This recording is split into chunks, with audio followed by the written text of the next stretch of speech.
नमस्कार. श्रीकृष्ण जयंती आणि गोकुळाष्टमीच्या तुम्हा सर्वांना खूप खूप शुभेच्छा आणि उदरभरणमध्ये तुमचे मनापासून स्वागत. आपल्याला सगळ्यांनाच माहिती आहे की मित्र सुदाम्याने प्रेमाने आणलेले पोहे खाऊन श्रीकृष्ण भगवान धन्य झाले आणि त्यांनी सुदाम्याला समृद्ध केले. तर मग आपणही पोह्यांचा नैवेद्य करूया. इथे मी 1 वाटी पोहे घेतले, पाऊण वाटी ओलं खोबरं घेतलंय, अर्धी वाटी गूळ घेतलाय, पाव वाटी साजूक तूप घेतलंय, आवडीनुसार ड्रायफ्रुट्स घेतलेत, वेलची पूड आणि आवश्यकतेनुसार आपण हे नारळाचं पाणी वापरायचंय. सर्वात आधी एका भांड्यात आपण ओलं खोबरं टाकून घेऊया. त्यामध्ये गूळ टाकून घेऊया. गूळ आणि ओलं खोबरं व्यवस्थित मिक्स करून घेऊ. हे बघा, गूळ आणि खोबरं आपलं व्यवस्थित मिक्स झालेलं आहे. यामध्ये आता आपण पोहे टाकून घेणार आहोत. वेलची पूड घालून घेऊया.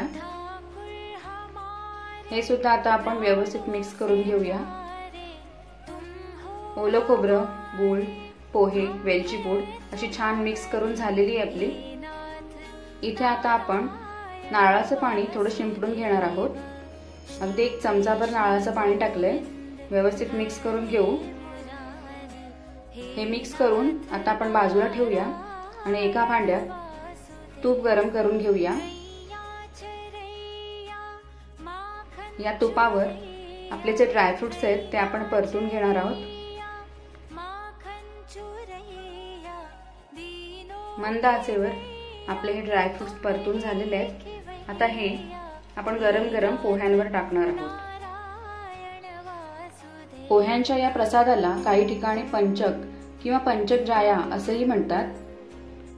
भगवान श्रीकृष्णांना पोहे आवडतात म्हणून काही ठिकाणी दूध पोहे, दही पोहे, तर काही ठिकाणी अशा प्रकारचे पोहे बनवून नैवेद्य अर्पण केला जातो. तूप आणि ड्रायफ्रुट्स सुद्धा पोह्यांमध्ये व्यवस्थित मिक्स करून झालेले आहे. इथे जर पोहे थोडे आपल्याला कोरडे वाटत असतील तर आपण पुन्हा नारळाचं थोडं पाणी टाकून घ्यायचंय.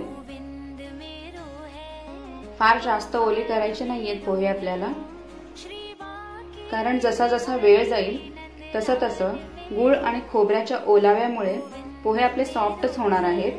तयार आहे आपला हा पोह्यांचा प्रसाद. नैवेद्य अर्पण करूया आणि सर्वांनी प्रसाद खाऊन घेऊया.